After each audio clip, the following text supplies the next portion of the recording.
Hi friends, कैसे हैं आप सब।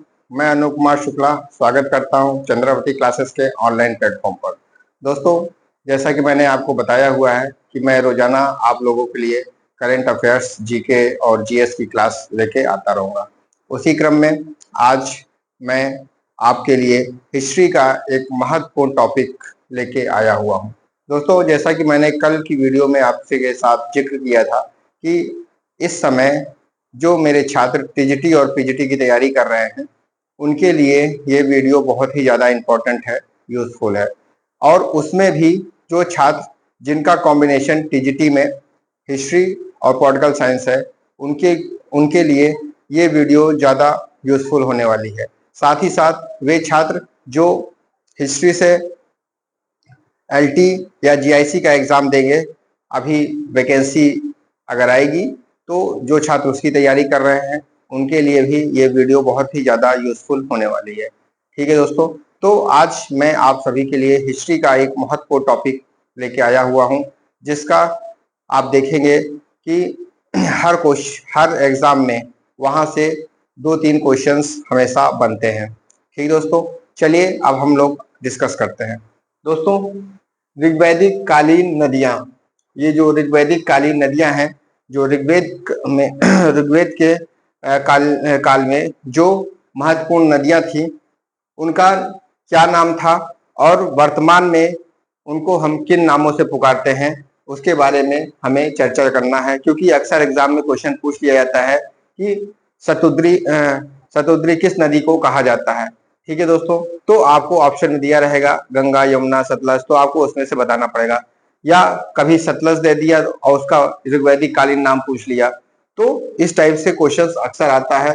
या ये क्वेश्चन पूछा जाता है कि गंगा का ऋग्वैदिक काल में जो है कितनी बार, जो ऋग्वेद जो है, ऋग्वेद में जो ऋग्वेद ग्रंथ है उसमें, वैदिक कालीन जो ग्रंथ है उसमें गंगा का कितनी बार जिक्र हुआ है, सरस्वती का कितनी बार जिक्र हुआ है, अक्सर ये क्वेश्चंस पूछे जाते हैं। ठीक दोस्तों, उसी क्रम में मैं आप लोगों के लिए ये वीडियो लाया हूँ। दोस्तों, प्राचीन नाम और आधुनिक नाम आप देखेंगे। शतुद्री क्वेश्चन आता है कि शतुद्री किस नदी का नाम है, तो आपको याद रखना चाहिए सतलज का। ठीक दोस्तों, ऋग्वेद कालीन या ऋग्वेद में जो ऋग्वेद ग्रंथ है, 4 ग्रंथ बताए गए हैं, ऋग्वेद, यजुर्वेद, सामवेद, अथर्ववेद। तो ऋग्वेद में सतलज को क्या कहा गया है? शतुद्री कहा गया है। ठीक है दोस्तों, इसी तरीके से पौरुषणी नदी, पौरुषणी को ऋग्वेद में पौरुषणी कहा गया है और वर्तमान नाम क्या है? रावी। ठीक है दोस्तों, या कभी कभी क्वेश्चन पूछ लेता है कि रावी नदी को जो है ऋग्वेद काल में क्या कहा जाता था? तो पौरुषणी नदी कहा जाता था। ठीक है दोस्तों, ये आपको याद रखना है। इसी तरह से अश्कनी, अश्कनी किसका नाम था? चिनाब का। वर्तमान में जो चिनाब नदी है उसका नाम क्या था? अश्कनी था। ये चीज आपको याद रखना है। अब देखिए दोस्तों, अगर इसको हमको याद करना हो तो आप यहाँ ट्रिक देख सकते हैं कि जो शतुद्री है, शतुद्री है, ये सतलज से है संबंधित। तो इस तरीके से आप एक अपना ट्रिक अपना बना सकते हैं, जैसा कि मैंने जिस हिसाब से इसको याद किया है उस तरीके से आप भी इस पे ध्यान दे सकते हैं। तो शतुद्री सतलज के लिए है, पौरुषणी किसके कहा जाता था? रावी नदी को कहा जाता था। और अश्कनी किस नदी को कहा जाता था? चिनाब। चिनाब नदी ये जो है जम्मू कश्मीर में है। ठीक ना दोस्तों, वर्तमान में जम्मू कश्मीर में है, तो अश्कनी नदी। इसी तरीके से वितस्ता किसे कहा जाता था? झेलम। ये आपको याद रखना चाहिए, वितस्ता। ये बहुत इंपॉर्टेंट क्वेश्चन है, अक्सर क्वेश्चन आ जाता है कि झेलम को ऋग्वैदिक काल में किस नदी के नाम से जाना जाता था?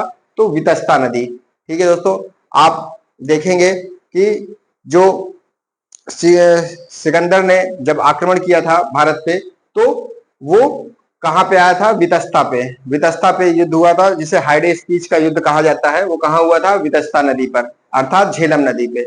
यहाँ पे मैंने इसको इस तरीके से याद किया है कि जब सिकंदर एंट्री किया तो वो झेलम पे आके झेल गया, मतलब उसको किसके साथ युद्ध करना पड़ा? राजा पुरु से। ठीक है दोस्तों, तो यहाँ पे आके झेल गया। इस तरीके से मैंने याद किया है। वितस्ता क्या है? झेलम नदी। ये आपको याद रखना है। इसी तरह कुंभा कुंभा को क्या बोला जाता है, यहाँ देखिए कु से कुंभा, इसी तरह से काबुल, क से काबुल। इस तरीके से आप इसको ट्रिक के माध्यम से अपना याद कर सकते हैं। अक्सर एग्जाम में ये अगर आप दिमाग में रखें, कभी याद नहीं भी रहता है, तो कुंभा से काबुल। ठीक है दोस्तों, इसी तरीके से कुब्र, कुब्र जो है ये कुर्रम से संबंधित है। देखिए यहाँ पे कुंभा है तो काबुल हमने याद कर लिया। ठीक है, इसी तरह कुब्र, अब यहाँ रा लगा हुआ है तो कुब्र है, तो कुब्र को यहाँ भी रा लगा हो तो कुर्रम, इस तरीके से कुर्रम याद करना है। तो कुब्र नदी जो है, कुब्र नदी जो है ये आधुनिक नाम क्या है, कुर्रम। ये आपके जो है वर्तमान में कहाँ पे, कुब्र नदी जो है पाकिस्तान और अफगानिस्तान वाले बॉर्डर पे वहां पे बहती है। इस तरीके से कुब्र नदी किससे संबंधित है, वर्तमान में कुर्रम से। इसी तरह विपाशा है, विपाशा बहुत इंपॉर्टेंट है दोस्तों। विपाशा नदी को क्या, व्यास नदी कहा जाता है। देखिए अब यहाँ पे वाह है ना दोस्तों, वाह है तो यहाँ व्यास है। इस तरीके से आप तुकबंदी कर सकते हैं, उस आधार पे आप क्या करते हो, विपाशा, विपाशा को वर्तमान में किस नाम से जाना जाता है, व्यास नदी। ठीक है दोस्तों, इसी तरीके से सदा नीरा है। सदा नीरा जो है, सदा नीरा मतलब हमेशा स्वच्छ, तो सदा नीरा किसे कहा जाता है, गंडक नदी को।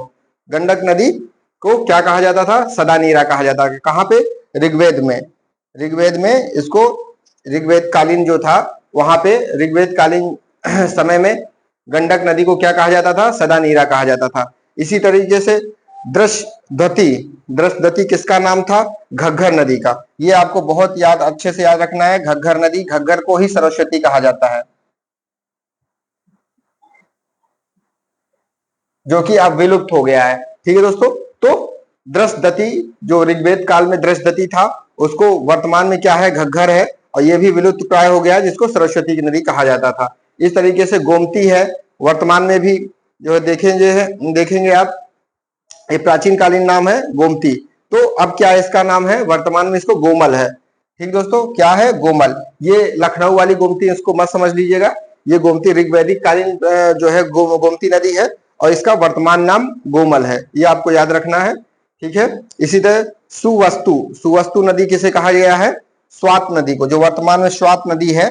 आप देखेंगे पाकिस्तान वाले एरिया में सबसे ऊपर, कश्मीर के ऊपर पाकिस्तान वाले बेल्ट में अगर देखेंगे तो वहां स्वात नदी है। ठीक है दोस्तों, ये क्या है, सुवस्तु। इसको प्राचीन काल में इसको क्या कहा जाता था, ऋग्वैदिक काल में इसको सुवस्तु कहा जाता था।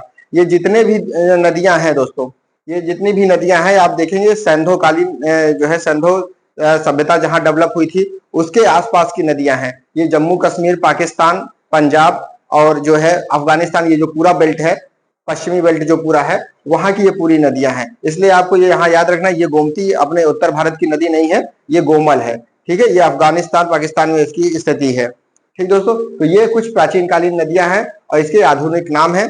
इसका जिक्र जो है ऋग्वैदिक काल में होता था।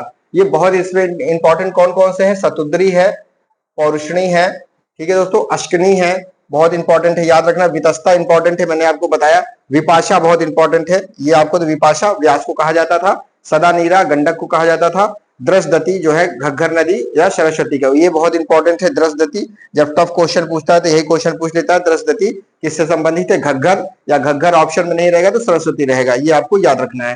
ठीक दोस्तों, अब मैं बात करता हूं कि ऋग्वेद में किन किन नदियों का जिक्र किया गया है और कितनी बार किया गया है। तो ऋग्वेद काल में अगर देखा जाए दोस्तों, ऋग्वेद काल, ठीक है, तो ऋग्वेद कालीन में गंगा की जो स्थिति है, गंगा की जो स्थिति है, तो ऋग्वेद में गंगा को एक बार जो है, गंगा का जिक्र सिर्फ एक बार आया है। ये क्वेश्चन बनता है आपका टीजीटी या पीजीटी के एग्जाम, जब टफेस्ट क्वेश्चन बनाते हैं तो उसमें सीधे सीधे पूछते हैं कि ऋग्वेद में गंगा सॉरी दोस्तों, ऋग्वेद में गंगा को का कितनी बार उल्लेख है। तो आपको याद रखना है 1 2 3 4, उसमें ऑप्शन दिया रहेगा, तो आपको याद रखना है एक बार, गंगा का एक बार उल्लेख हुआ है। ठीक है दोस्तों, यही एक क्वेश्चन ही बनता है कि गंगा का उल्लेख ऋग्वेद में कितनी बार हुआ है, तो एक बार। ठीक है, इसी तरीके से यमुना का, ऋग्वेद में यमुना का उल्लेख कितनी बार किया है, तो 3 बार। अब इसको ट्रिक के माध्यम से आपको याद करें तो यमुना कितने अक्षर है, इसमें शब्द है, तो वर्ण है, यमुना यमुना, तो 3 है। इस तरीके से 3 आपको याद रखना है। ठीक है, गंगा सिर्फ एक ही होती है, आप दूसरी गंगा नहीं हो सकती, इस तरीके से गंगा एक आपको याद कर लीजिए। इसी तरह सरस्वती का जिक्र किया गया है ऋग्वैदिक काल में, सरस्वती का जिक्र किया गया है, जिसको घग्गर यहाँ पे कहा गया था, अभी मैंने आपको बताया। तो सरस्वती ये ऋग्वेद काल की सबसे महत्वपूर्ण नदी होती थी। जैसे वर्तमान में हम लोग अगर देखें तो किसको सबसे महत्वपूर्ण नदी क्या है, उत्तर भारत की गंगा नदी है, सबसे महत्वपूर्ण है और सबसे ज्यादा पवित्र है। लेकिन उस समय क्या था, ऋग्वेद काल में गंगा का इतना महत्व नहीं था जितना सरस्वती का था। तो उस समय सरस्वती सबसे पवित्र नदी होती थी और सबसे महत्वपूर्ण नदी होती थी। इसलिए जो क्वेश्चन ये आपका टीजीटी और पीजीटी में बनता है कि ऋग्वेद काल में सबसे महत्वपूर्ण नदी कौन थी, तो आपको गंगा, यमुना, सरस्वती और सिंधु अगर दे देगा तो आपको क्या मानना है, सरस्वती मानना है। इसी तरीके से ऋग्वेद काल की सबसे पवित्र नदी कौन सी है, तो सरस्वती ही है। ये आपको याद रखना है, ठीक है दोस्तों, बहुत इंपॉर्टेंट है ये सरस्वती नदी। अक्सर सरस्वती नदी से ही क्वेश्चन बनता है, ठीक दोस्तों। इसी तरीके से सर्वाधिक बार ऋग्वेद में सर्वाधिक बार किस नदी का जो है उल्लेख किया गया है, तो सबसे सर्वाधिक बार सिंधु नदी का किया गया है, ठीक है दोस्तों, इंपॉर्टेंट है, इसको आपको याद रखना है। तो ऋग्वेद में सबसे ज्यादा जो है किसका उल्लेख किया गया है, सिंधु नदी का सबसे ज्यादा उल्लेख। ये क्वेश्चन बहुत इंपॉर्टेंट है, अक्सर एग्जाम में पूछा गया है कि ऋग्वेद में जो है सर्वाधिक बार किस नदी का उल्लेख किया है, सिंधु नदी का। सबसे महत्वपूर्ण, जो महत्वपूर्ण होगी वो बहुत ही पवित्र होगी तभी वो महत्वपूर्ण है। तो इस तरीके से आप देख सकते हैं कि पवित्र और महत्वपूर्ण सरस्वती को कहा गया है, और यमुना का उल्लेख 3 बार हुआ है और गंगा का उल्लेख 1 बार हुआ है। ये ऋग्वेद में इसका उल्लेख है, ठीक है दोस्तों। ये बहुत इंपॉर्टेंट क्वेश्चन है, अक्सर आपके पीजीटी और टीजीटी के एग्जाम में अक्सर पूछा जाता है। इसके साथ ही साथ वनडे एग्जाम में भी या तो पीसीएस के एग्जाम में भी आप देखेंगे, यूपी पीसीएस, एमपी पीसीएस या बिहार पीसीएस जो भी एग्जाम होता है वहां पे अगर टफ क्वेश्चन बनाता है तो यहाँ से भी क्वेश्चन सॉरी दोस्तों, तो यहाँ से भी क्वेश्चन बनता है, ठीक दोस्तों। तो ये कुछ इंपॉर्टेंट जो है